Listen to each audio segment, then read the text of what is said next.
good child versus bad child story, but that's what.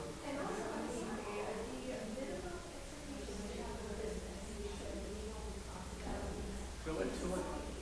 Go into a class.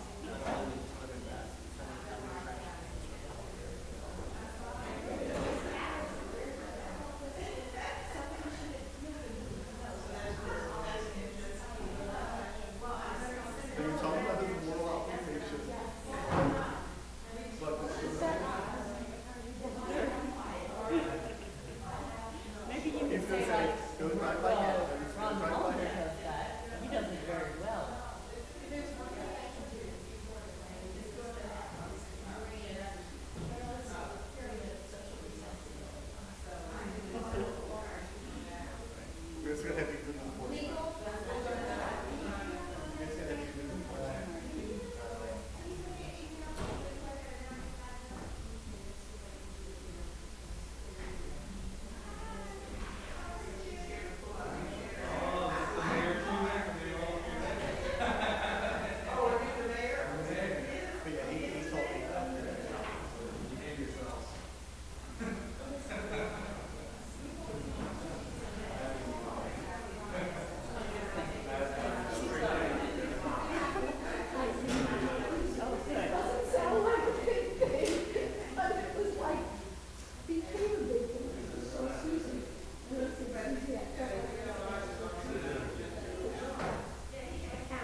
Call the Economic Matters Committee to order. Hi, everyone. And we'll do a roll call. Forgot how to do that. Alderman Finlayson. Present. Alderman Savage. Present. And I'm present, Mark Rodriguez. Approval of the agenda. Need a motion to amend. Yeah, I'd like to move to, It's R1119. Move Yeah. to amend the agenda to- to include the ULI report. Is there a second? a second. All in favor of amending the agenda to add R1119, the ULI report, please say aye. Aye. Aye.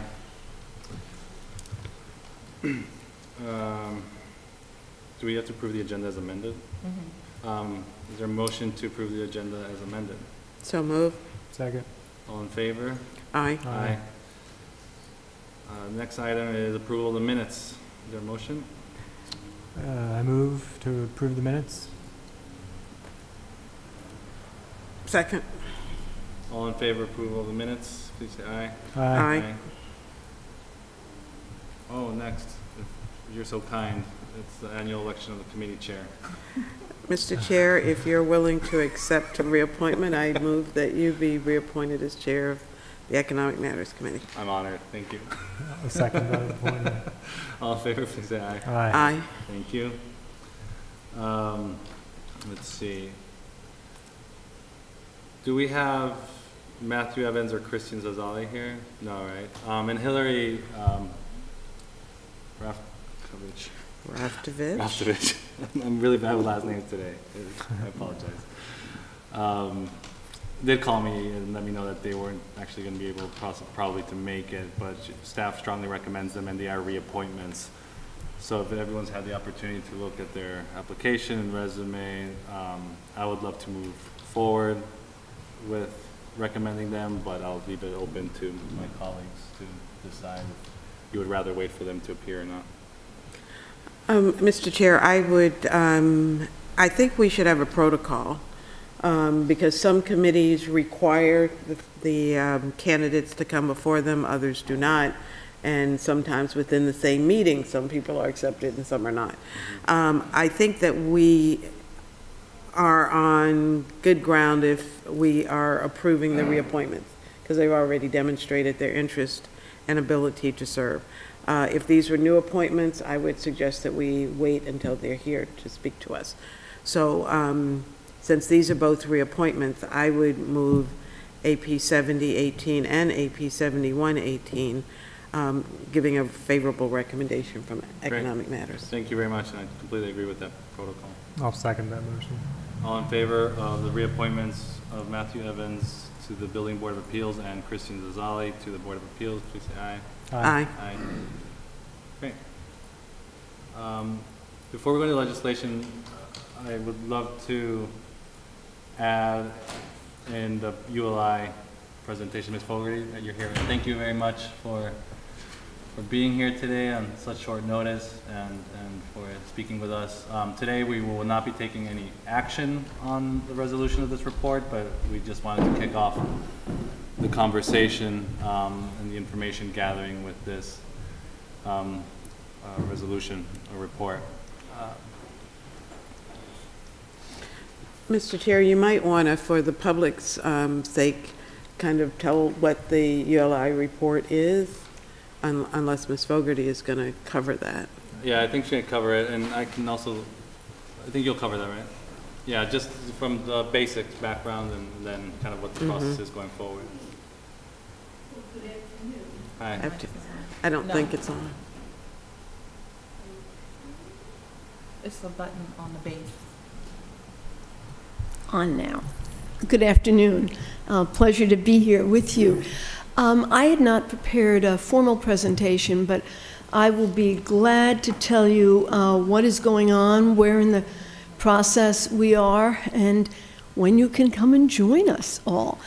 Would you mind giving us your name and address for the record, please? Eileen Patricia Fogarty, 1106 Maple Avenue, Annapolis, Maryland. Thank you. So as the council is aware, a partnership has been established between Historic Annapolis and the City of Annapolis to take the Urban Land Institute report, this one, Reclaiming a Local and National Treasure, and take the elements of that report, and there are really 9 elements, and not do another plan, not revision this.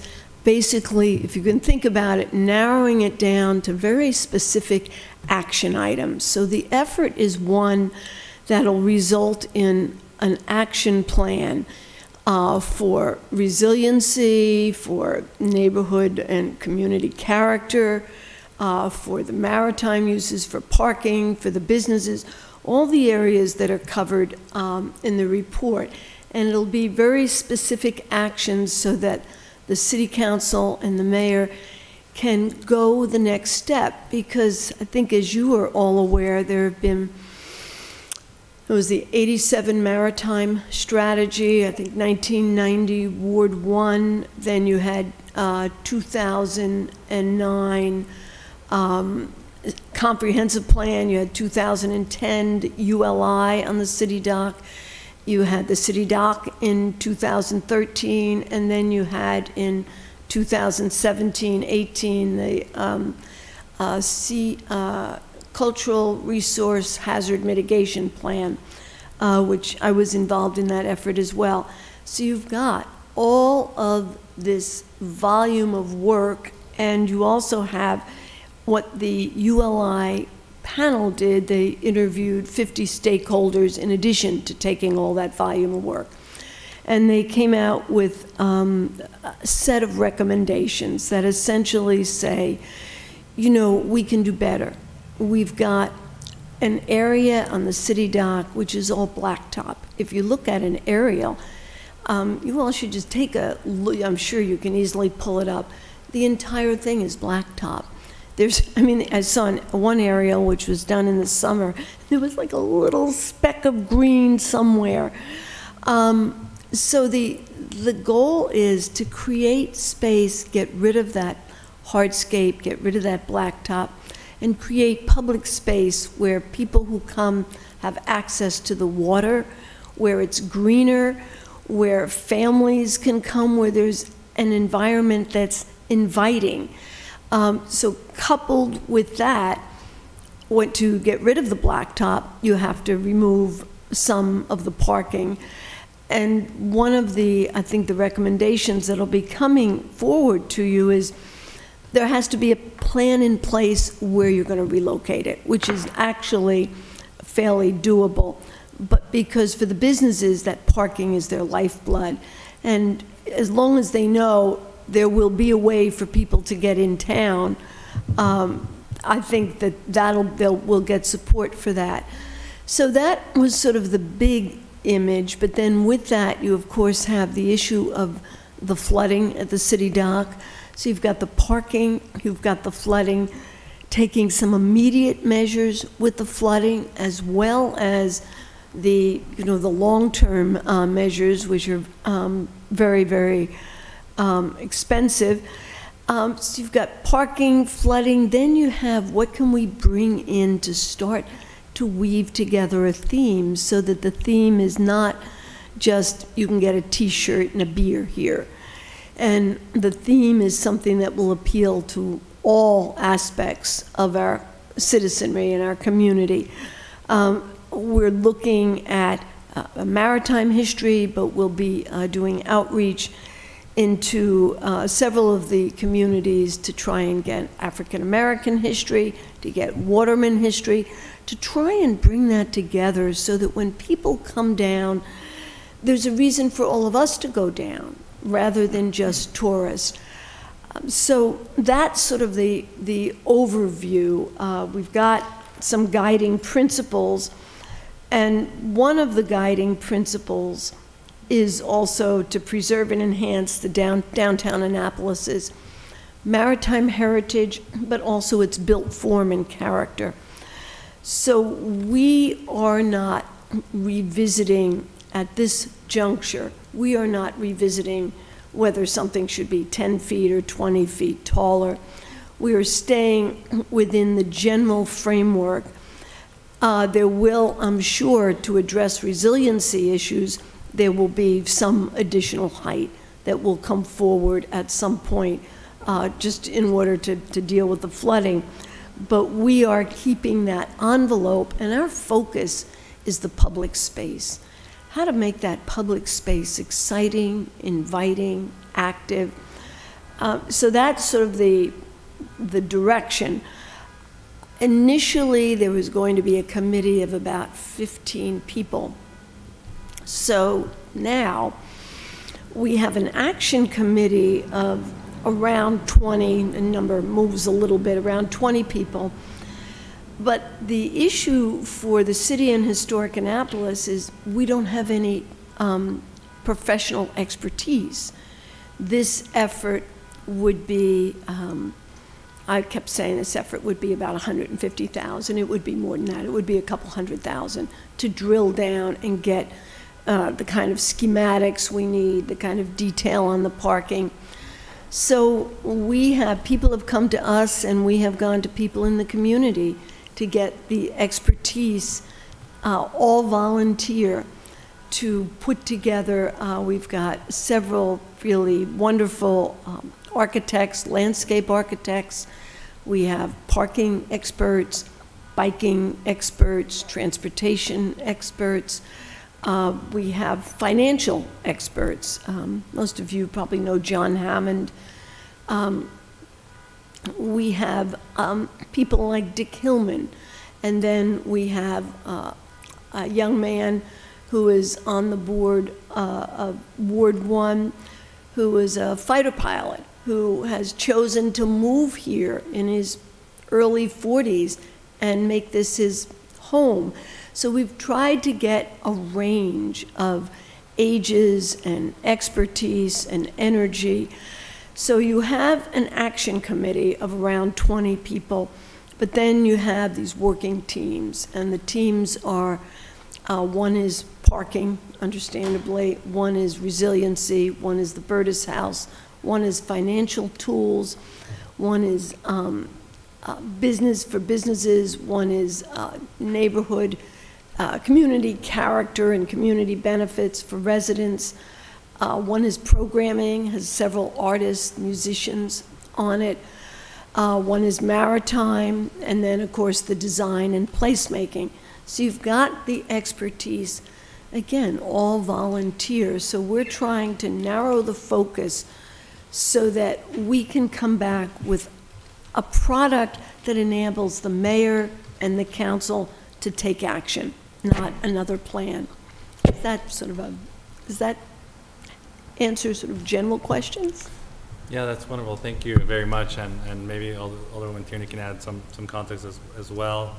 But I'll just say I loved when you said that, you know, the vision so that locals, or we will start to go downtown and not just tourists, right? Yeah. I think that also aligns quite nice with what the mayor ran on, his vision of downtown for locals, and the tourists will follow. As really our living room. Yeah, that's great. That's wonderful. And I'm glad to also learn that the action committee and stuff strives for diversity, and I'm sure not just in ages and energy and background, but also gender and race and so yes. forth. Right? There was a major concerted effort to make sure that most of the wards are represented, that we have, it's not quite a balance, but a good diversity in terms of gender as well as race and ethnicity. And age was an issue, but part of how this kept getting bigger and bigger was, you want people from other parts of the city, you want people with some energy. So in order to do that, this grew, all in good ways. Thank you so much for volunteering and all of the volunteers of this committee. Alderwoman Tierney, do you have Sure, I'll just add, it's funny because things always work out, I believe, for a reason. And this this was initiated because there was a lot of emotion that was generated by the mayor's proposal for city dock, not really having enough time to digest all the opinions ahead of time. And there was this sort of neutral response in, let's get this ULI, Urban Land Institute entity, with the, with thanks to Historic Annapolis, that said, let's get in this neutral body of experts and see what we want here.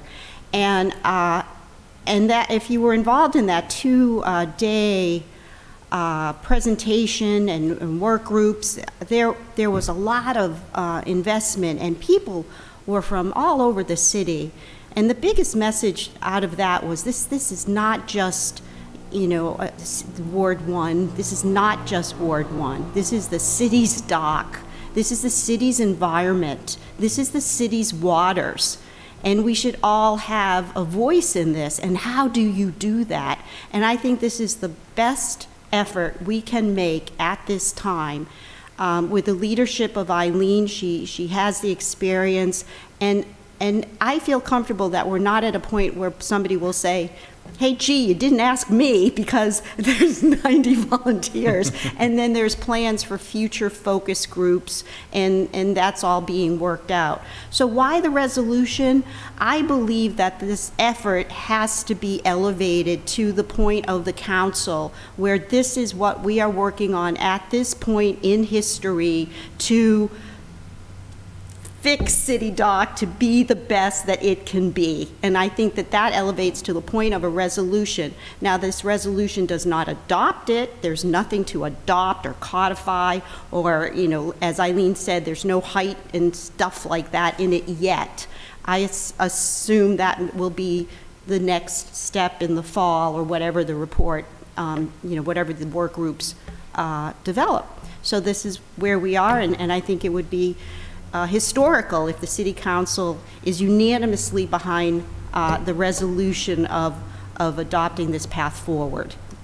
I wish I had a better word than adopt, but whatever the resolution reads. Thank you. No, and thank you for being the lead sponsor and elevating. Yeah, and I offer you to all co-sponsor. You sold me already. And thank you, to Historic Annapolis, for this incredible partnership that is going forward. Alderman Savage. I'm sorry. Thank you, Mr. Mayor. Mr. That's right. That's right. Don't forget. I brought the mayor here. Questions. Is there going to be a public component to the meetings? So all of the Action Committee meetings are public. The one coming up next week has the agenda. It's on the website as we speak. I believe it's on as we speak. The website went up today. They are all public. In addition to that, there are going to be three large community outreach meetings in different parts of the city to get outreach, but that will be those will be the large meetings. We're asking all of the people who are involved to figure out how to reach out to their community and their neighborhood, and we'll be doing focus groups. So, for example, we have several people from the environmental community. We will ask them, how do we reach out to your community? What would you like us to do? Or you reach out to your community. So we have, maritime, environmental, youth. I'm thinking of the groups that are represented, recreation, bicycling. We have a lot of groups. I think the challenge for us will be with those three large outreach meetings, how do we get to people that typically that aren't in a bicycle advocacy group or aren't in a music or art group? And we're very open to thoughts about how we can do that with those outreach meetings. And will that include reaching out to some of the city commissions and those volunteers? So we have representatives from the Planning Commission, Historic Preservation Commission, not on the committee, but who have volunteered. I'm assuming that we will also want to reach out to at least the Recreation Commission for input. The environmental group has, we call it resiliency. They have some heavy lifting. Dan Nees is going to lead that group. We also have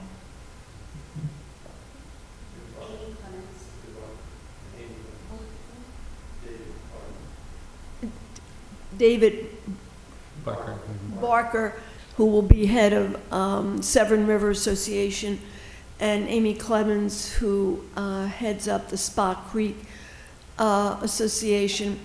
So the direction we're giving each of these, technical teams is, on your team, one of your tasks is to figure out how you're going to reach out and get input from, in that case, the environmental community. That one will be probably fairly straightforward because we also have people from the Naval Academy. That's it's a strong group. But that will be the expectation of each of the groups. And again, in terms of interest, all of the interests are, the established interests are addressed. Question is, how do we, when we do those larger meetings, how do we get to the parts of the city where people aren't part of a PTA, or they aren't part of a soccer team, or environmental? So that's the challenge. Yeah, and I for the sake of I think inclusion and also utilizing some of our existing volunteers, I would encourage you to reach out to some of our other commissions, like Arts and Public Places. I know they do a lot downtown. We have, they're represented. Environmental Commission as well. I think there might be others that might want to, maybe even the Human Relations Commission might have some things they want to add about downtown. And I'd be happy to, I have town hall meetings every quarter, so I'd be happy to have somebody come and give a presentation and get the input from my ward. That would be great. I know they would really like to be because that's involved. Really how it's going to happen. I mean, we'll have these big meetings, but for example, we're going to Ward 1 the first week in April, but we need to be doing that in each of the wards, separate from the big meetings. Yeah. So, yeah, if you can just send me your schedule and we can figure out something in May or June would be the ideal time. Okay. And so what's the general schedule? What's your goal in terms of having this completed? The mayor has asked that we have it completed in 6 months. What we're looking at is to have the action items and what's an implementation strategy by October. Okay. And what we will do is I've just laid out a flow chart which will be available in the next day or so, that there'll be probably every other month there'll be an action committee meeting, and then in the intervening month, like March action committee meeting, April large community meeting, May action committee meeting, June large community meeting. So we'll take that pattern through September with the goal of having something for the mayor in Historic Annapolis in October. Okay, great. And just one final question. So can you explain, because I'm not as familiar with all these plans as I'm sure Ellie is, but can you explain how this differs from the City Dock Master Plan, and how the goals are different? The goals are not that different. So if you think of this as a feeding into a funnel, City Dock Master Plan, the Cultural Resource Hazard Mitigation Plan, all of that fed into what ULI evaluated. And ULI went through it, and basically they are the, what would be the word, the sieve. And out of it they said, we've looked at all of this, we've heard the stakeholders, and here's what we think are the most important actions to take. And so they've laid out these 9 action categories and principles. So what we're doing, and again, think broad, narrower,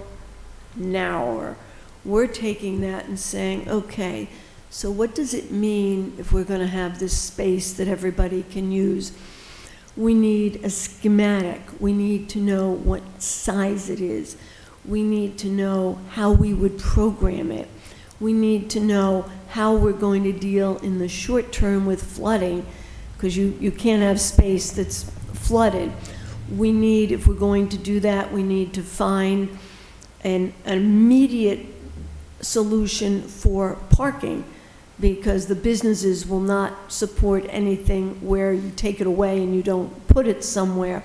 So if you think about all of these plans, each one is a little bit different than the other, but the themes are the same, coming together, and then what we're doing is saying, okay, here's what you're going to do to implement that. Here's what you're going to do to implement that. For example, many of the plans, including City Dock, they talk about the mix of uses, what we should have for our businesses downtown. But there's not been a market study. A market study in almost every community is the absolute first step, because you figure out who do we want to, do we want just t-shirts, or do we want to appeal to our own community, and then what niche can we find? And then when you do that, you can modify the zoning. I mean, 2 of the cities in which I worked, Alexandria and Santa Monica, we did market studies, and then we figured out how to, encourage certain uses and discourage other uses. And the city already does that. You've got conditional uses and special exceptions. So, but that's the kind of thing where you narrow it down, so there's a clear path forward. Oh, thank you. I have a question. Oh, Yes. Thank you. This is a monumental task. I know that's the understatement of the day. But you should realize that I think we all realize the undertaking. You have outlined organization-wise how you plan to move forward, which is pretty phenomenal. What really excites me is the fact that at the end of the day, whether it's 6 months, 9 months, a year, okay, I know, you want it done, I understand, but there will be a roadmap for us to follow. That's the right word. Because as you said, we have all these other plans, and that's what they are. But at some point, we have got to make strategic steps to implement the practices that will take us to where we want to be as a city. And so that's what I see as being your end product. Absolutely. So I wish you all the best. We are here to support you. Don't hesitate to ask us for what you need. And if market studies are what you need, then we need to know so that we can come up with whatever funding. Because, I mean, this is important, and that's an understatement. This has got to be done. Enough of big committees and big reports. Now it's time to get some action. So thank you. Thank you for, taking this on, and, let us help you. Well, thanks very much, because the way, I've struggled with what's the difference between communities that succeed and communities that can't go forward. And it has to do really with the commitment of council. It really does. You have every community I've ever worked in has naysayers. I mean, you think I always like to draw a bell curve. So most people are here in the middle, but you always have people who, for whatever reason, anything you're going to, usually doesn't even have to do with the product. It frequently has to do with just fear of something's going to be different, even if it's going to be better. So the communities that, when I say succeed, I'm not talking about development, I'm talking about where they respond to the needs of their residents, and they move forward and they adapt as their residential community evolves. There's always been that support from the council. It's 100% of the time, with no exceptions. And that's what will make the difference in, you think about it, we're the state capital, and we have these gorgeous buildings and very livable residential neighborhoods. You go down to the city dock, and I mean, we can do better. And there are always reasons why not. So it's time to move forward. Thank you. Thank you. Alderman Tierney, did you have something? I know, I probably should end there because that was, thank you so Yeah, much. I know. But I thought it would be a good opportunity to give credit to Karen Brown with Historic Annapolis, to the point that she put together all of those documents in the past, all of them going all the way back to, the Ward 1 sector study, 20 years old, and they read them. The panel did read them all and then produced this report. And I just want to remind my colleagues that this isn't a total blank canvas. We are starting with their framework. If you read the report, it's a good starting point. So I believe that this is doable. And the other thing is, what we've learned from other reports is that we didn't have that sort of three-legged approach where you have the scope of work and you have the schedule and you have the finances. And the fact that we have a finance work group that's going to be cross-pollinating with these ideas, I'm not sure how, but it will work out, and we'll get an idea, of cost and all that as we go. So I'll end there, and thank you very much for your time. Oh, thank you for coming here today. Yeah, all right. Next item on the agenda is, we'll go to just legislation for committee, and then we can just do a quick update for Hope and Eric, and if you have any comments on the legislation, that'd be great. Oh,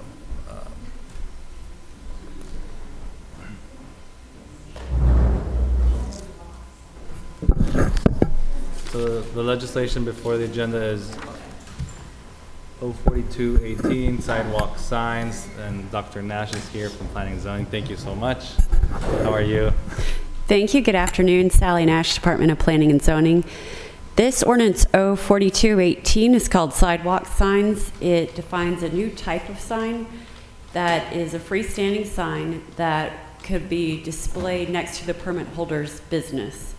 It includes sandwich board signs or A-frame signs or any kind of display board. And it does not include things like temporary banners or posters, things that aren't made of permanent materials. So currently, sidewalk signs are unregulated, especially those, and this is especially an issue downtown, but it is an issue throughout the city. This legislation will ensure that the sign doesn't impede any pedestrian traffic or ADA accessibility, and that was the primary motivation for the legislation. Because the sidewalk signs are often placed in the public right-of-way, there are additional standards in this legislation, and that's really to, again, protect pedestrians and also to limit the city's liability.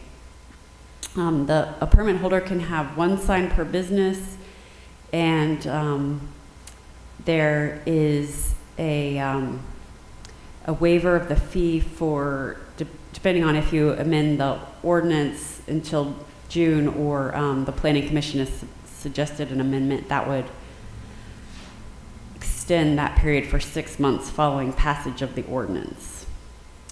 The Planning Commission heard this ordinance and recommended 4 amendments that I can go through or not, depending on what you would like. We've also heard suggestions from the public on modifying the indemnification language to make it be that a bond is required, and also possibly modifying where the sign could go, not just adjacent to the building, but if the business already had an approved sidewalk cafe, that the sign could go within the boundary of that sidewalk cafe. Some business owners can't fit the signs right by their building if they have tables and chairs there. Thank you, Dr. Nash. And so this is essentially regulating a practice that is already occurring, right? Yes.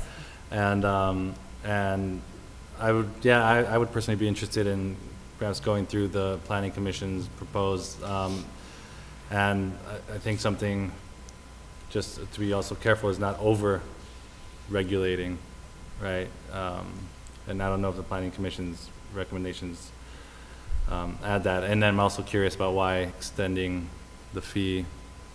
But anyways, if you want to go through those. The idea was for the fee part, that's their last amendment. It's just to ensure that there is at least 6 months where the fee could be waived from the passage of the ordinance until we would start charging them.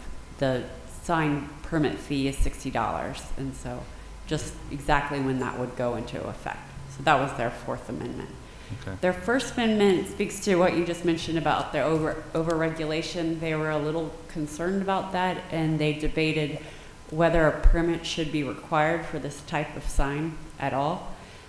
And so their first amendment was that no permit would be required. There's two parts to their amendment because of the code language I had to change to go back to not having a permit required, but to give regulations for these types of signs. What we discussed in rules was that made it a little bit difficult to ensure that the regulations and standards were being met if we don't really know if there is a sign. So we appreciate the sentiment of, we don't really want to have to go out and force, one more thing, but if we're going to have these standards, then it's pretty hard to enforce them without the permit. Yeah, that makes sense. Thank you. May I speak to that?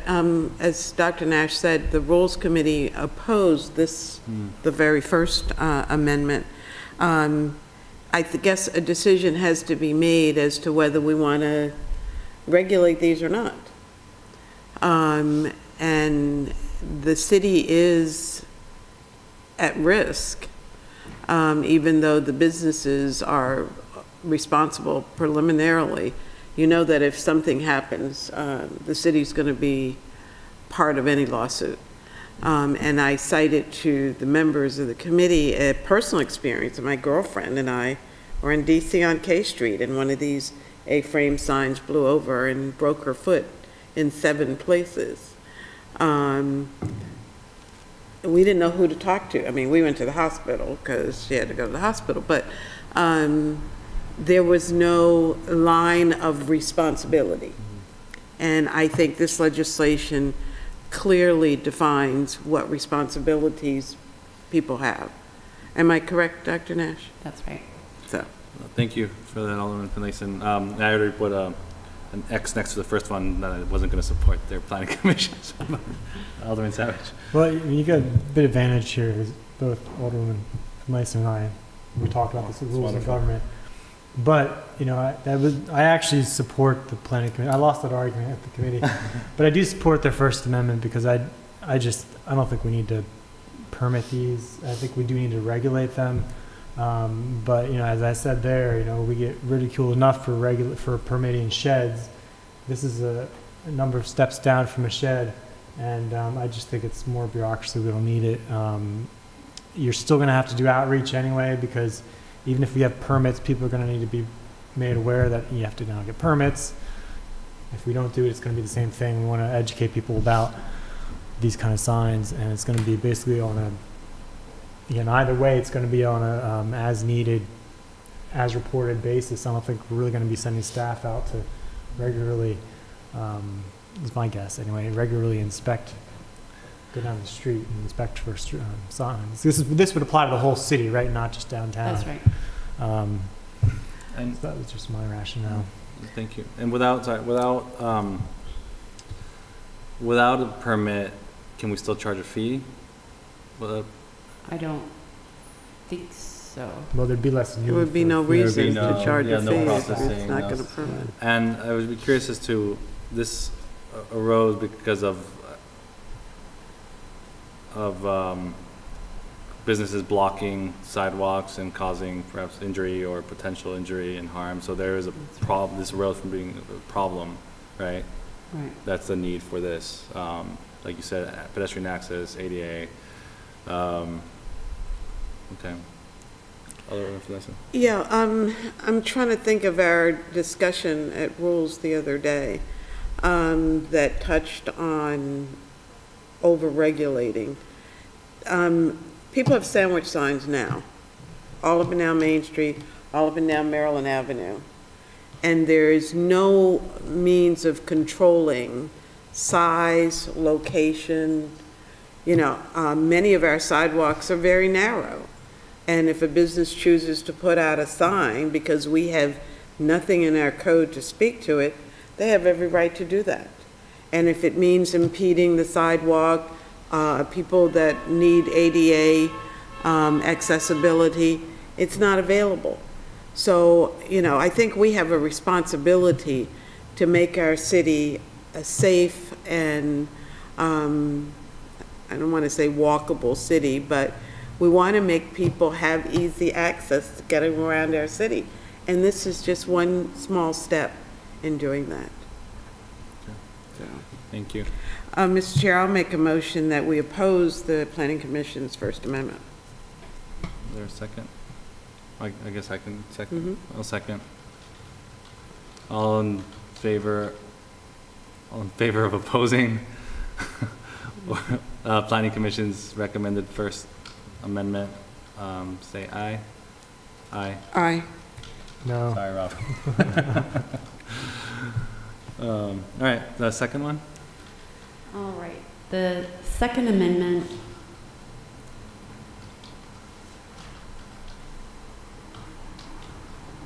just adds the word walkable in front of pedestrian right-of-way. They just wanted to clarify that language. All right. That one's okay. Yeah. Mr. Chair, I'll make a motion that we recommend approval of Amendment Number 2 from the Planning Commission. Second. All in favor of recommending the Planning Commission's recommendation for the second one, please say aye. Aye. Aye. Thank you. And the third one? Or, Or this is actually the fourth, oh no, this is the third one, sorry. So the Planning Commission wanted to make existing language a little bit stronger and add that the Director of Planning and Zoning, this is number 9 now, can revoke a sidewalk sign if the issuance of the permit of that sign is, if it turns out that that sign is actually obstructing pedestrian or vehicular traffic, visibility, or safety. that makes sense to me. All right. Your motion? Yeah, Mr. Chair, I'll move approval of Amendment Number 3 from the Planning Commission. I'll second that motion. All in favor of approving amendment number 3 from the Planning Commission, or recommending? Aye. Aye. Thank you. And so there was a fourth last minute one, right?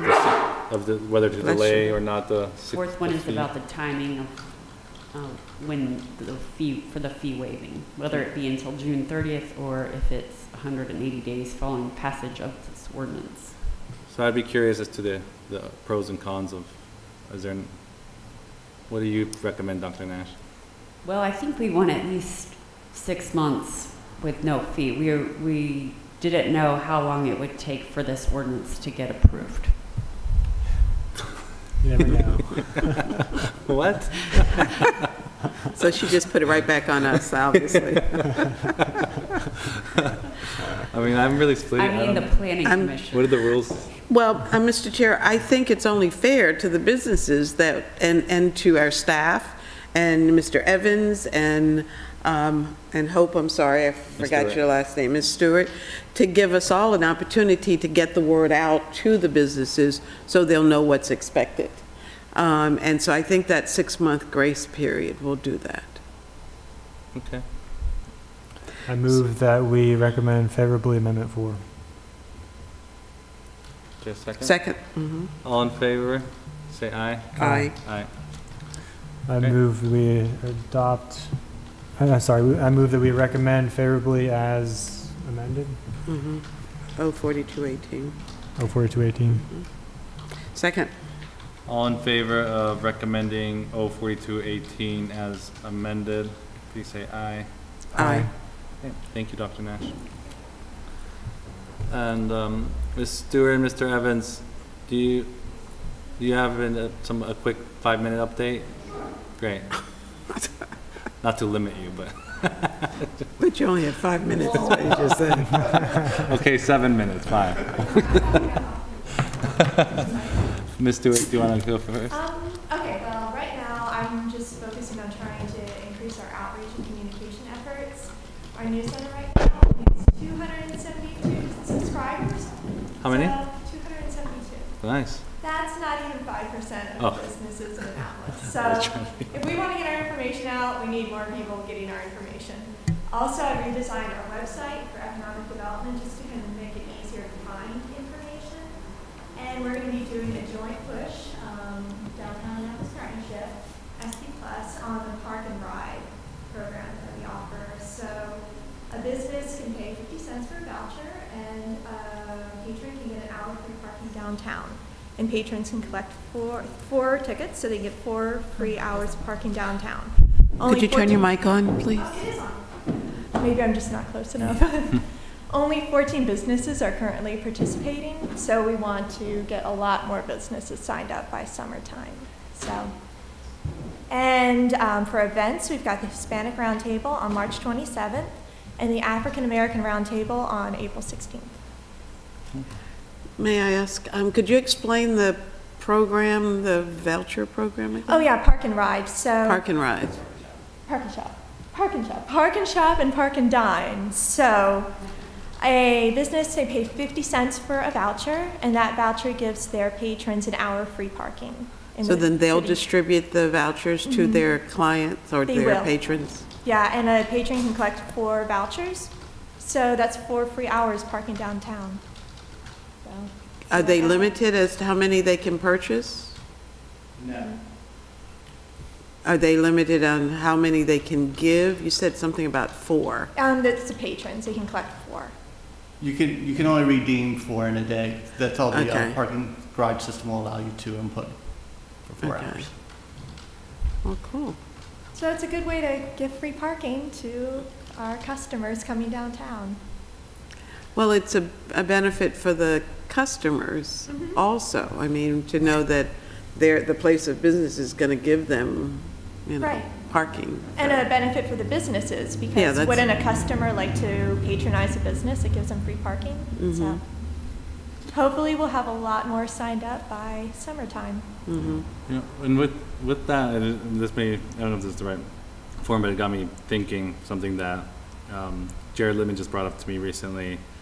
Because part of the agreement with SP Plus is residents of the city get The 2 22-hour free parking passes a month, or are eligible for. But it's very kind of hidden in terms of people don't really know. You have to go directly to their brick and mortar office on West Street to collect them, or they only give you 20 a month. So if there was a process of outreach so that the residents actually knew that, and maybe have it available online, or some, I don't know, maybe that's an initiative, and that could help bring more people downtown. So that's something we can work on. Yeah, Cool. yeah, definitely. Anything that gets people downtown and Yeah. parking in our garages, so. Well, may I ask, because I don't think I was aware that they could go and get 20 parking passes a month. That is a problem the city has. It has a couple great programs like that for residents, but we don't put any money behind marketing these great benefits that we have. So the residents, as Mark was saying, you have to go to 60 West Street Monday through Friday between the hours of 10 and 4 to pick them up. So if you have both adults in your household or working, you know, you're out of luck. So if the more we can automate, put things online, or even just getting the word out for programs like these, it helps free up parking on the city streets when we get people in garages that are underutilized most evenings. Well, it seems like, we don't have any kind of mail-in. It seems like SP Plus should have a form the residents can fill out, mail in, and you receive your passes in the mail or something like that. Exactly. All costs get passed on to the city, and the city hasn't put any money behind marketing these programs. Yeah, but that costs them like.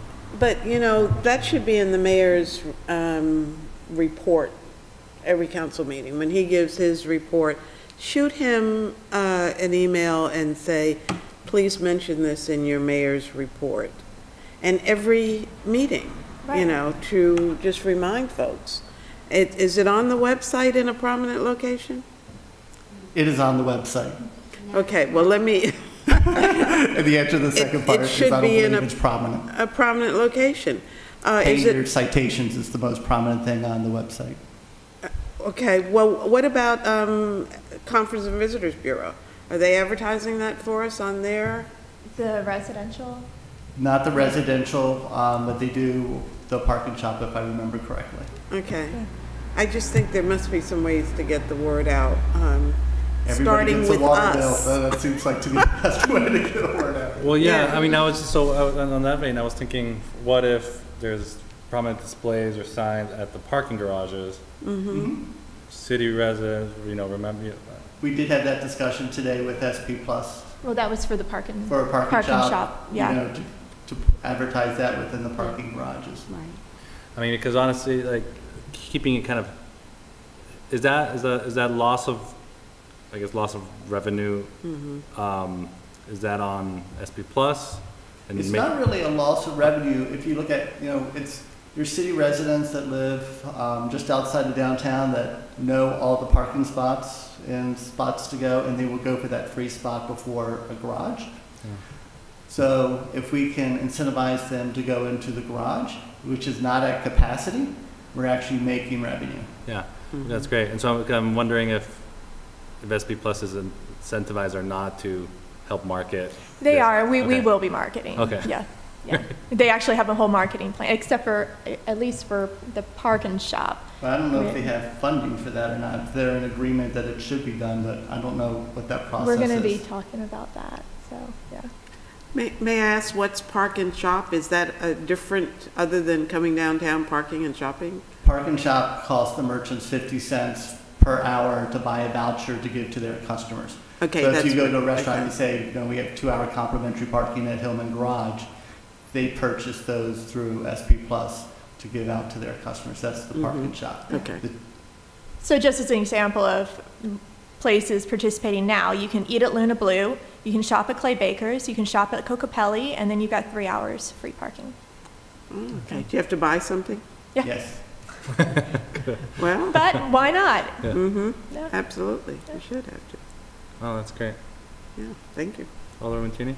I just want to mention that SP Plus is really AnnapolisParking.com.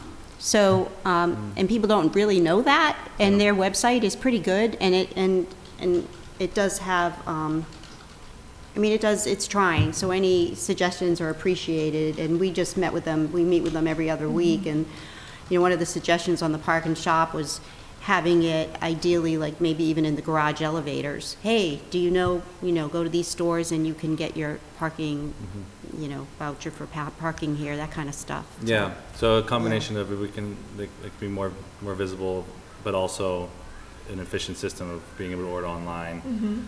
So for example, if you're and you can't get 20 passes for your spouse, for example, like even if you're, you know, in the house, the person has to go directly. You can't pick him up for someone else. No, I don't so think that's, it's, Yeah, that limits, so, Yeah. But each family member qualifies. yeah. Now, that's a different program than the parking. right, it Okay. is, yeah. I'm getting confused. I know, we're talking about two And different things. SP yeah. Plus has changed their name? Well, they are Annapolis AnnapolisParking.com is their branding. It's AnnapolisParking.com.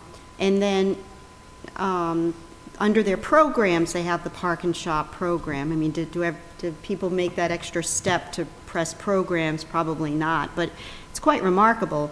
Ram's Head, Long and Foster, Buddy's, Red Wine, O'Brien's, Middleton, Luna Blue, El Toro, Astoria, the Clayburgers, the Naples Pottery, Cocapelli, Lighthouse Bistro, and Irish Traditions so far. But yeah, they're AnnapolisParking.com, and I don't even know if they really say that they're SP Plus. You know what I mean? So that's kind of they're our city agent. But it's true, there's a lot of good programs out there that people are unaware of. You said you visited a lot of businesses and they said they didn't even know about some of the employee parking programs, the Free State Garage. Yeah, Downtown Annapolis Partnership visited 100 businesses downtown in the last 30 days to talk about parking. We talked about Park and Shop. We talked about discount employee parking you can get at Gott's Garage, where it's $2 after 3 o'clock and at night. And we talked about the $2 all-day parking that you can get at Park Place. We talked about the free parking you get evenings and weekends at the State Garage. We talked about how it's only $2 to park at Park Place. Park Place? No, I already mentioned Park Place. At Whitmore Garage, County Garage is a bargain price garage. And so we kind of gave them out 6 different options for low-cost parking for their customers or for themselves. And we did this a year ago as well. And just because you got natural turnover, it's amazing. Probably I would say 60 or 70% felt like they were being showed that information for the first time, even though it's the second year that we've gone around to promote that information. And I send it out regularly via email and on my Facebook page. May I ask, do you have a handout that has all of those? I do. You do? I will email it to you. And I'm going to Okay. be adding it to the website as well, for the economic Because that's development. something we could be disseminating and, you know, giving the businesses a stack of them or one of them so they can make copies so that they can hand them out to their folks. Yeah, You know, and we're then- all visual learners. So most of us are visual learners, let's just say. So, you know, if they see it and it's a constant reminder that something's sitting on their counter about this, might help. So, thank you. Thank you, Mr. Do you want to And add then we any? had do you want to talk about our meeting? Sure. Yeah. So after our last meeting, which we focused a lot here about the regulations for vacant properties or vacant storefronts, Hope and I worked together to bring a group of property owners together to get their feedback on how we can make downtown Annapolis even better. We focused on property owners that currently had vacant property. We didn't invite the whole world, so it was a smaller sample. Some of them we talked together as a group. Some of them Hope talked to one-on-one. Some I talked to one-on-one. Some of those meetings were in person. Some were by phone because people lived out of state or had other issues. Some of the feedback that we were given was that there's a lot of good ideas being proposed right now for downtown Annapolis that take up parking spaces, whether it's the ULI, whether it's bocce ball, whether it's bike lanes, what have you. But they're not hearing that we want to expand and replace Hillman Garage first, and they're concerned about loss of parking. So they would like the city to be aware that expanding the capacity of Hillman Garage, whether it is building a bigger garage, automating the garage, or moving employees, or anything, that that is taken into serious consideration before we do other things. There was a concern about lack of engagement with the business community before legislation is introduced. They would enjoy having some additional feedback before things are introduced. They were concerned about a lot of the news stories that have come out about Annapolis lately. You know, we've been on the Washington Post, we've been in Popular Science magazine for that downtown is flooded all the time. You've seen pictures from 2010 and 2013 showing floods from, 8 years ago. We've had about a dozen press releases put out by the city in the past month that just start off with the word road closed, followed by the event. So sometimes it's how we can frame stories so that it doesn't look like downtown is shut down. Yeah, a lot of all the stories coming out recently have been about the stores closing on Main Street, but we're not telling the positive stories. I mean, we have businesses celebrating 50 years, celebrating 40 years, so we need to push out positive stories as well. That's huge. Yeah. What about, you've been working with Mitchell Stevenson? Mm-hmm. Okay. Yes. Okay. Some of the other feedback they gave us is when we talk about pushing down our high rents, that taxes make up $10 to $15 per square foot of what rental costs are. So whenever you hear somebody quote what their rent is, just to keep in your mind that that's what it currently is. When you look at Can you say that again? $10 to $15 per square foot of rent in downtown Annapolis goes to paying property taxes. Mr. Evans, did you check that out? That sounds I had extremely heard high. it from several business owners, or property owners, I should say. So the last property owner I met with was just 2 days ago, and I asked him what he thought it was, and he told me, and then I asked him if he could pull it out for one of his vacant properties, and he did. And for that particular property, it came out, it had common area maintenance fee combined with property taxes, and for that property, it worked out to $16 a square foot. You said property maintenance fee? Property and common area maintenance, so it was a condoized building, so there's other fees that are attached to the property as well for common area maintenance. But all of it isn't tax? Yeah. So and that's not talking about whatever their mortgage or other costs were, it's just talking about, their property tax costs. Mary, your opening comment was about your meeting with the businesses and the fact that they want to know what we're going to do about Hillman Garage. Are they holding out renting their buildings until Hillman Garage is rebuilt? Absolutely not. Many of the property owners told us different businesses that they were working with that could potentially move in to downtown. So in just the past couple months, SunTrust building has been reoccupied. There's a new retailer that's opened up on Dock Street. The Running Shop has a Christmas shop getting ready to move in. And a couple of the other, the Tutti Frutti thought they had a tenant, and that deal fell through. There's someone who's looking at the old Brown Eyed Girl space, and there's somebody who's looking at portions of the Latitude restaurant on City Dock. So that there's a couple options, but they do, when you put out that you're going to be ripping up downtown to build out whatever the ULI is, when you talk about you got to rip up downtown to fix flooding, which we need to do, when you talk about that a garage needs to be replaced, that it could go away any day, but it's not at the capital improvement plan, it makes it hard for a business to come in and feel comfortable to sign a lease where they're going to have to invest considerable money to open up a business. Because in the short term, parking could get worse before it gets better. Yeah, that was a concern that they voiced about Hillman. They don't know. They would like to have some sort of time frame that they can work it with. Because people will come and they'll say, oh, we hear you're closing down Hillman. So then they don't want to rent the space. But if they were able to say, well, this is the time frame, this is what's going to happen, this is where people will park in the meantime, then at least they'll be able to pass that message on to people. I'm thinking we need a Hillman Garage Committee, just like Ms. Fogarty was talking about with the ULI, coming up with an actual plan with a timeline. I agree. We've had consultants come in over the years to tell us the life expectancy, short-term and long-term, which is kind of a contradiction. But we have not afforded ourselves the right to move forward concretely, I'll just say. So maybe that's something we should be looking at doing to get things moving. Because I find it very interesting that the businesses are saying they can't rent because of the unknown in downtown. Ms. Evans, you are commended for bringing those people to the table, because I think we've all felt that they were not approachable. You know, they were very distant from us for whatever reason, and probably reasons that, you know, went back further than all of us sitting here.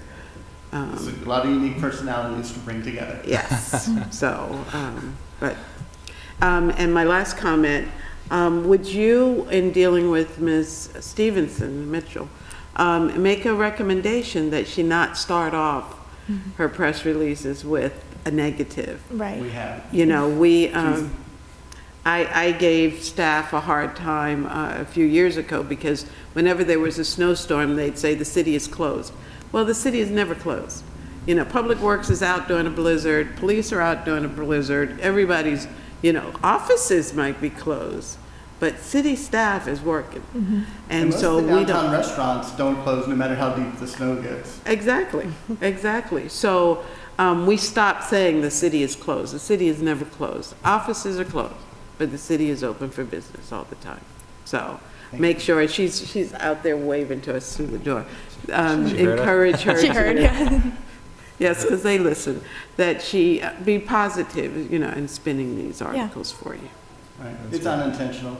Yeah. A couple of the other feedback is a budget for economic development above staffing levels, so that when we talk about doing economic development initiatives, whether it's simply printing a flyer or waiving a fee or doing something more intense, that the Economic Development Office has that opportunity to step in and help beyond just having staff in the city.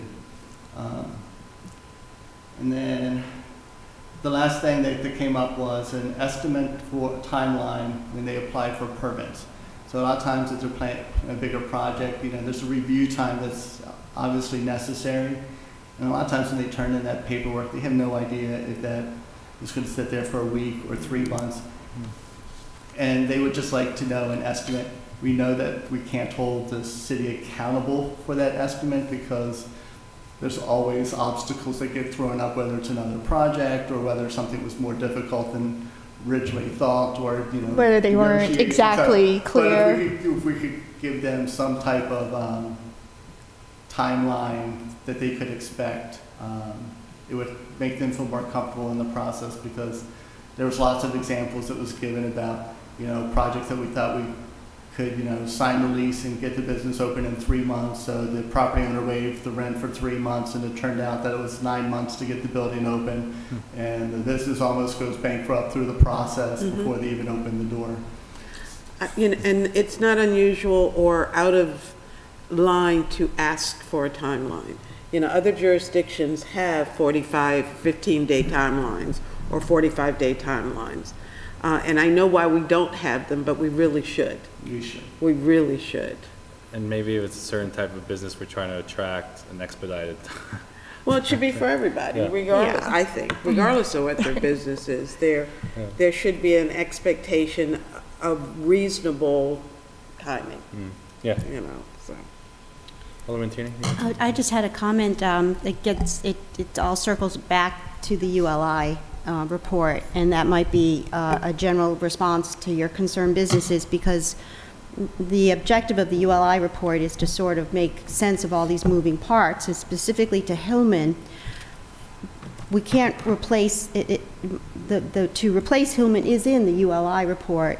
However, to do that, we need a finance mechanism so that we get the most optimal private-public partnership, if you will, so that that revenue can pay for perhaps green infrastructure at City Dock, or, you know, bioretention opportunities. So we can't look at Hillman in a vacuum, is my point. And that's the approach of the ULI.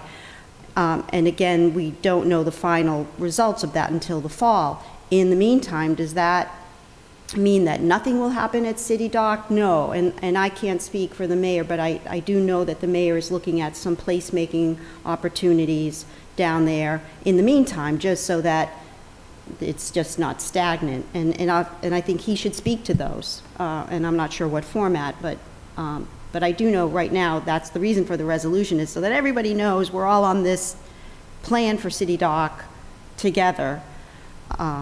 And the other thing I just wanted to ask is, I I need, lessons learned on my implementation of legislation that affected the downtown businesses. I know that I reached out to you, and Hope was very helpful as well in communicating the vacant storefront legislation, and I knew that I wouldn't be able to please everyone, but do you have any recommendations on how that could have been done better, or, what is the mechanism to reach these businesses, because they can't all attend city council meetings, they're not all on my email distribution, and, do you have any recommendations on making that? I can put a couple out there as ideas. My email list is about 1,400 for the downtown partnership and about 1,100 for the arts district. I got several thousand follow both organizations on Facebook. So I'm happy to put word out that way. And I do when there's legislation that's affecting downtown, and I try to be as neutral as possible putting that information out. But we can also, and I can just use an example, State of Maryland has just started requiring a mandatory savings program, retirement program that businesses are going to have to administer for their employees, whether they have 1 employee or 500 employees, it doesn't matter. And so that legislation has passed. The state has set up a nonprofit to administer the program. And as they're developing their guidelines, I had a focus group of about 10 business owners, small business owners, that met with them as we discussed how the regulations should be put in place so that it would make it as easy on the businesses as possible to make the program succeed. Because when you talk about any mandatory program for somebody who only has 1 or 5 employees, it's an extreme burden. It's less of a burden than somebody who can afford a payroll person to do it. So we could put together even a small focus group to talk about potential ideas before something is even finished, written, or being introduced. I think that's critical, obviously, to have the proper stakeholders as part of the beginning and not the... Right, that was why Eric and I wanted the vacant property owners to talk to us, even though it was after the fact. But if we're introducing this legislation, we want to know what we can do to help them. Yeah, so. Yeah, that's great. Hope has a meeting that was very, again, it was after the fact, but she invited me to her Friday morning meeting where gets the word out, and I'm not this onerous. Yeah, that's great. Yeah, anything we need to do, just keep getting the word out. So, yeah. It's communication. Sometimes you have to say it to the same individual 12 times, but I did want to touch, that was all the feedback we had gotten from those property owners. I did want to give some feedback on the sign legislation. I did get to see the sign legislation before it was introduced, and one of the changes that was made as part of that recommendation was delaying the fee for 6 months if the bill was to pass. So I'm happy that the city helped make that happen. So it does make a difference to have it. But even with that, I did get some, there's nothing that everybody always agrees on. And I did get 2 pieces of feedback that I think would be helpful. One would be that the sign's not required to abut the building if they have a cafe license. So the businesses understand we got to worry about ADA accessibility. But if you're required to be up against the building and you got cafe tables in front of it, it makes the sign kind of worthless. The other thing was this concern about HPC has guidelines and not rules. So for instance, with the signs was, and I hadn't really thought about this in advance, was HPC says plastic, metal, and wood are allowed, but we prefer wood. So wood is actually the lightest, so if we're worried about a sign blowing over, wood is the lightest, which means it's going to blow over. A plastic sign that can be filled with sand or water and has springs on it so it can bend with the wind is going to be considered the ugliest sign that HPC would be least likely to approve, but will probably be the safest. So if the city is going to require the least safe one, it could still even open up the city to liability. So it's really a complicated kind of issue. Also, when you have guidelines and not rules, some of the businesses prefer a custom-made sign, so they'll go through the cost of having something designed go before HPC only to find that it could be turned down. So those who are okay with the sign legislation would prefer something that was a more concrete set of rules that they know going into the game what the likely outcome is versus going in and rolling the dice that could change with the next administrative change. That being said, you know, a lot of people prefer this legislation gets thrown out and keep status quo. There's some people who hate signs altogether and wish they were all banned. And there's others who think some regulation, especially to take care of ADA access, is good. I want to make this point because from a business perspective, you know, this could be looked at as, you know, death by 1,000 cuts. What else are you going to do to me? And that's not the case at all. There is a liability issue, and I assume on the restaurants, if they're able to pass, you know, keep the 4 feet. And I mean, we're not going to be out there with a measuring stick because we haven't been, but I think it's important for the clearance in the ADA. But the one thing that we did do that wasn't mentioned in your previous discussion on the 6 months is that we're waiving the fee. We're waiving the fee if they apply within this certain amount of period, you know, because they're used to having this sign. What I have in the legislation, it says if you have a sign in the historic district, it's subject to HPC review. And this is what I asked at the city council meeting, careful what you wish for, but that this legislation go through HPC now so we can get a handle on what they're going to be looking at.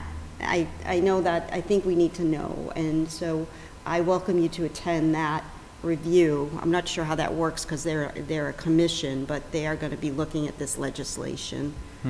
Sidewalk signs, so that we can. You let me know. Maybe they are in the they do issue amendments. I mean, they can make suggestions on amendments. Like the planning commission. Yeah, exactly. Like they work like the planning commission. So. All right. Well, that'd be good. Thank you. I'm mindful we do have to be out of here in 5 minutes. So is there anything else pressing? I can give you just a real quick thing. The St. Patrick's Day Parade was very successful. Restaurant Week was very successful. 24 out of the 45 restaurants use Open Table for reservations. They saw a 22% increase over last year's Restaurant Week and actual people seated at the restaurant. So that was a very good outcome for the restaurants. Coming up, we have the Annapolis Film Festival and Maryland Day Weekend that will hopefully bring a ton of people to town. The market space merchants and restaurants are looking to continue doing events downtown. Unfortunately, Mardi Gras didn't go as planned due to some snow that decided that we wanted to come at that time. But they are looking at some other events. But also, I just want to mention again, because I know waiving the fees is a very touchy subject in the city that... What? Yeah, I know. It's a crazy thing. But I just want to give you guys some examples. The Mardi Gras event that was canceled cost those merchants $6,000 in unrecoverable cost, even though that it was rained out, because they had to buy insurance and rent stages and things. Of that $6,000 in cost, $2,000 of that $6,000, 1/3 of it, was government fees from the city and the county. So those kind of things make a difference. So if Art in Public Places wants to do a concert downtown on the city dock, you know, the city will pay for that concert and it waives fees. The city says we want Art in Public Places to have more money, be able to do more things. If a business tries to step in and replicate and do a concert downtown and bring people downtown, they get stuck with a huge amount of fees. So sometimes waiving of fees can actually get you what you want for less. So I just kind of want to leave that as my final thought. May I ask, is there an opportunity to have Mardi Gras at a later date?